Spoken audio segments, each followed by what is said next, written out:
Standard Chartered, once the golden child of global banking, has recently fallen on tougher times. The stock is down more than 20% over the past year. I'm here with Peter Sands, the bank's CEO. Peter, what's gone wrong?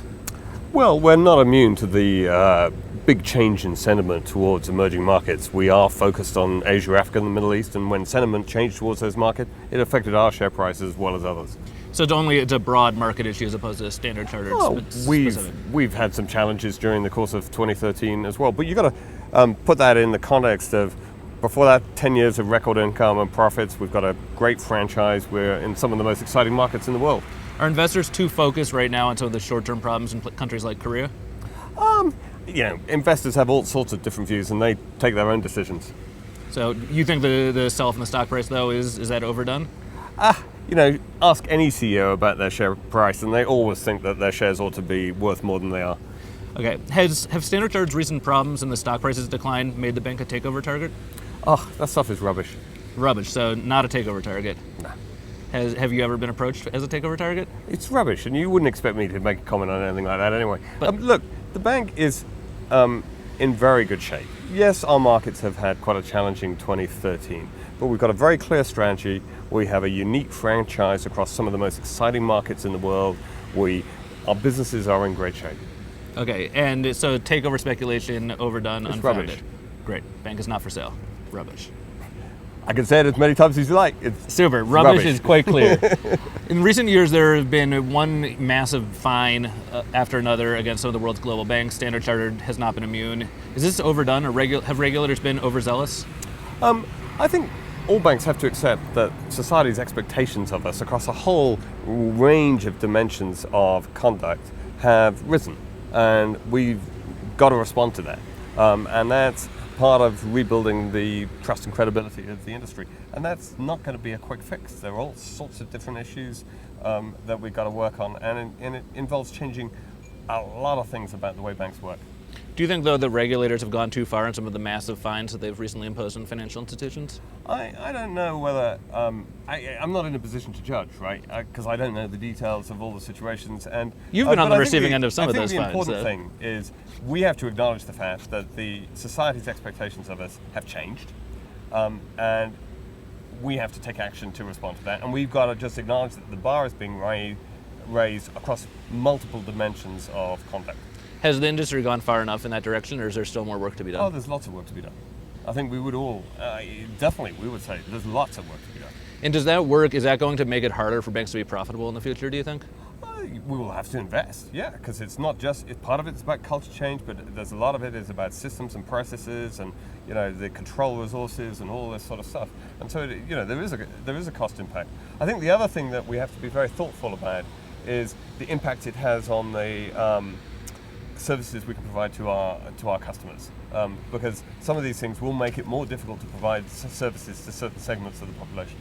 Okay, the latest scandal that is really eroding trust in the financial sector involves the potential manipulation of foreign exchange rates, currencies. How bad a problem is this? How big is this? Honestly, I don't know. You guys have one employee who I believe has been suspended. Is that That was somebody who had been a recent hire from somewhere else, and frankly, we're peripheral to this. Okay, so do you think that some regulators have said this is bigger than LIBOR? Do you think that that's an overstatement, hyperbole? I don't know. Not in a position to know. Okay. There's been recent scrutiny of banks' efforts, not yours in particular, but banks in general, their hiring practices in countries like China, trying to win deals allegedly by hiring well-connected people, whether sons and daughters of leaders, things like that. How concerning is that, and is that something that affects your bank? Well, it's not something we do.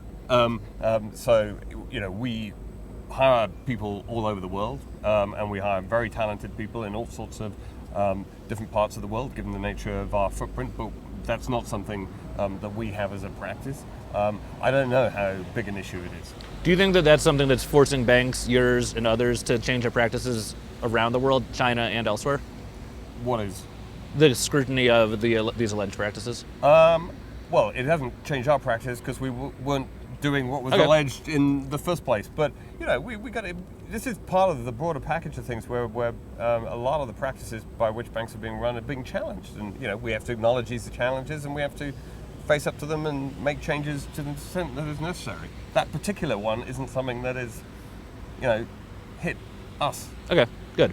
One of the biggest issues in the banking industry on the regulatory front right now is this debate over the leverage ratio and whether that is a safe way to measure banks' health or just kind of an overzealous effort that really could just make it harder for banks to lend money into the real economy. Where do you fall in this debate? I think the leverage ratio can play a role, but I see it as a role that is complementary to the primary measure of capital solvency, which should be based on risk-weighted assets and so on. Because I think you need for it to be meaningful, a prudential measure of capital strength has to be risk-based. And the problem with the leverage ratio is it isn't risk-based. I think it's good as a sort of backstop type of measure, which is how it's envisaged within the Basel framework. But that's what it should be. It shouldn't be a sort of front stop measure. And do you think, is it being construed right now by the Prudential Regulation Authority in the UK and by other regulators in the world? Are they putting too much emphasis on this, do you think?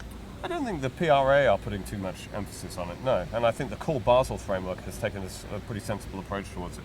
Okay, so you're not one of the bank executives here. We've heard a lot from other CEOs who are, I would say, really agitated about this and taking the opportunity in Davos to meet with all the regulators and central bankers to really press their case that this is going too far. Well, there is a lot of concern from various banks about the leverage ratio and where it fits in the combination of ways in which capital strength is assessed. I think we have a fairly clear point of view, which is it has a role to play as a backstop to a core risk-based measure.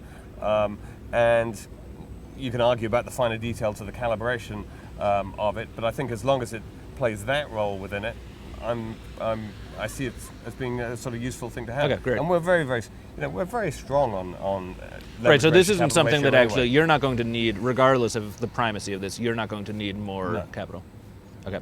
The other big regulatory issue that seems to be getting a lot of other bankers very worked up right now are the EU restrictions on compensation. And for a European bank like yourself, that not only affects your practices in London and elsewhere in Europe, but also all over the world. How big a problem is that for you? It's a concern because to the extent that we operate in markets where many of our competitors don't have to put in place these kinds of rules, it potentially has an impact on our competitive ability to attract and retain talent. But it's a concern we'll take on and deal with. Because we've been meeting with a lot of American banks, for instance, this week that can hardly contain their glee at the competitive disadvantage this puts European banks like yourself. Well, that underscores the concern. And is there anything you can do about that? Well, we can, of course, make adjustments to compensation packages, but the key thing we can do is just maintain the attraction of working in a bank which has tons of growth opportunities, which has very exciting prospects. Great. Final question, then we'll go back inside and get nice and warm. You recently had some personnel changes. Your CFO left. Mike Reese seems to have been promoted. Should we view that as a succession planning? No, it's a logical consequence of what we've outlined, as we've explained, actually. It's what we've outlined in terms of our strategy. Basically, we're just aligning our organization behind the strategic priorities that we've set out. Great. Peter, thank you very much. Hope that wasn't too painful. Thanks.